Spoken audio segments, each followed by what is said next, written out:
So now that you have your Tainted Biology posse fully painted up and your new unit cards freshly printed and sleeved, what's the best way to use them in a game? The posse bonus is rather nice, allowing you to reroll taint checks, giving you a second chance at bringing them back to life, or a second chance at giving your opponent a hex beast, depending on how you look at it. The first thing you notice is that this is a very restrictive posse. Each slot only allows for a single unit, so making a tournament-sized list with this posse will be difficult to impossible. The best way to use Tainted Biology is as a secondary posse complementing another. Since the majority of units available for this posse are rather melee oriented, this would be an ideal complement for a more long-range primary posse. Viktor's motley assortment of misfits would work well in a Confederate rebellion force for some up-close and personal attention, or as a complement to an absolute power posse to take advantage of the mobility options provided by Hexalis. Out of the box, the Tainted Biology posse clocks in at 545 points with all but one slot taken by the box contents. This doesn't give you a lot of options without swapping out units, which I really don't like to do for these videos. So what can you use for that final spot? As of this recording, there are a few unit options that will fit into this list. A pack of Juiced Hex Beasts, a Nzambu Snake, a pack of regular Hex Beasts, a pack of Hex Skin Shifters, Kali, Nizoni, Kodiak, Vivian Espinoza, Creature, and Lucretia and Tituba. The Juiced Hex Beasts are a good choice if you have the extra points to spare. The 100 point minimum will buy you a pair of these bad boys with a few advantages over their regular brethren. They can take a beating with durable, focus their charge actions for free, this doesn't apply to the free strike action by the way, and can lay the smack down with their piercing -2, rate of attack 3 Razor Claws. Should you have the available points in cash, you can max this unit out to 6 for 300 points. This will also give you a free Hexalith thanks to the Tainted Shrine rule for some additional fortune, which is in short supply here. The second option is a Nzambu Snake. Coming in at 115 points, this will buy you a fast-moving and hard-hitting melee monster. Trailfinder will help it move up the board quickly, which is important due to the fact that the Nzambu Snake won't be able to utilize portals due to its size. You also get some extra durability thanks to the creation rule, as well as the opportunity to double the piercing value of a single attack. This will help a bit with its Spiked Tails attack, which are only piercing -1 and rate of attack of 2. While you could also use this for frenzied attack as well, it will get very expensive very quickly. Due to the Fickle rule, you must focus the frenzied attack action and spend an additional action point to double the piercing value. So that's 3 action points for a single attack at Fight 7, thanks to the focus, which could still fail and need an additional fortune to re-roll. It's risky, but if you absolutely positively need to turn your target into a bloody pulp, or a smoldering wreck if you're attacking a tank, then this is your best option. Next on the list is a regular Hex Beast pack. A 45 point minimum will get you a trio of cheap melee oriented hands that aren't all that great, to be perfectly honest. They have a limit of 1 base, which can be extended to 2 if kept within 6 inches of another tainted unit, meaning they're poor objective holders. They only come with a single piercing -1, rate of attack 1 attack each, and will put hazardous on anything within 2 inches when they're wounded. And thanks to Reanimated, they'll have to take a grit check immediately after getting the hazardous condition. You can beef up the unit to a max size of 10 for 150 points, but in all honesty, there are much better things to spend those points on. If you want another melee unit that packs a punch, however, then get some Hex Skin Shifters to add to your list.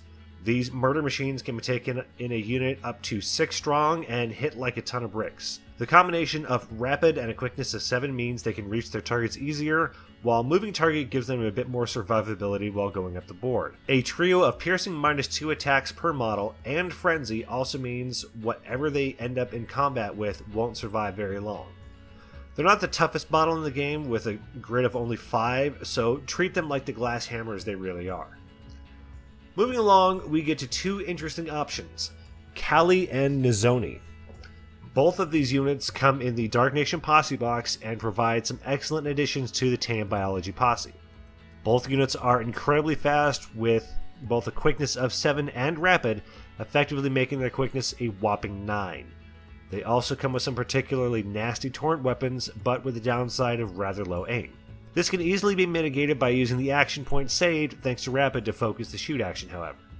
What will separate these two though is the additional support they can provide. Nizoni has Invigorate, which will let you give a unit within 12 inches in line of sight a +1 limit bonus for that turn. Cali, however, has Compel, giving you the opportunity to play some mind games with a nearby hands unit standing a bit too close to their boss, for example. This choice will largely be determined by your personal preference. If you want to keep your Tainted Biology posse as melee-oriented as possible, however, there are some additional choices. Both Kodiak from the Deadly Seven posse and Vivian Espinosa from the Bloody Espinosa posse have the mutation keyword, so either one of them will fit here.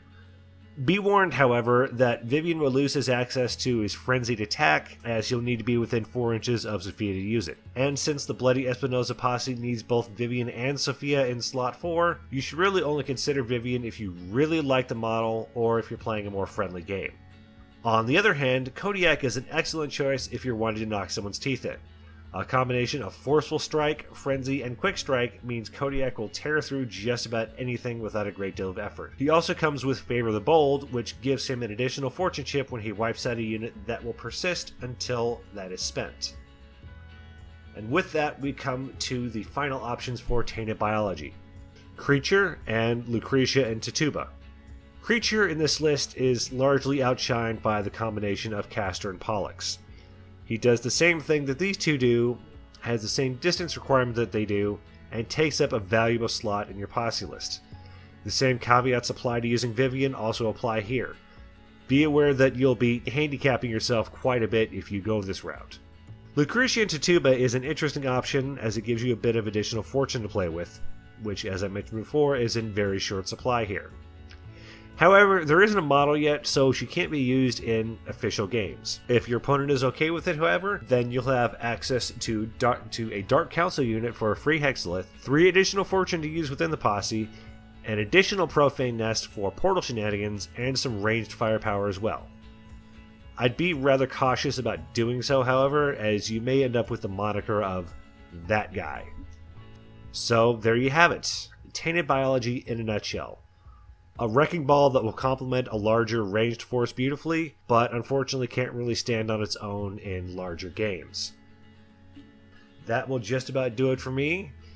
Stay tuned as I go back and redo all of the tactics videos for all the posses I've done in 108, as a lot of them have changed. Some more painting tutorials as I have the money to pick up boxes here and there. And fingers crossed I can finally get a battle report done. Take care, guys.